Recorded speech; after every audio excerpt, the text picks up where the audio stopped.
الله وبركاته নামাজকে বলো না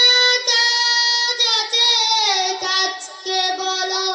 আমার নামাজ আছে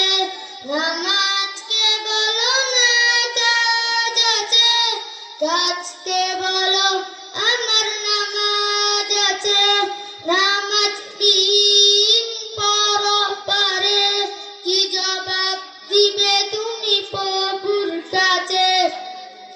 নামাজ বিন পরপারে কি জবাব দিবে তুমি প্রভুর কাছে প্রভুর হুকুম মানো রে ভাই থাকো তুমি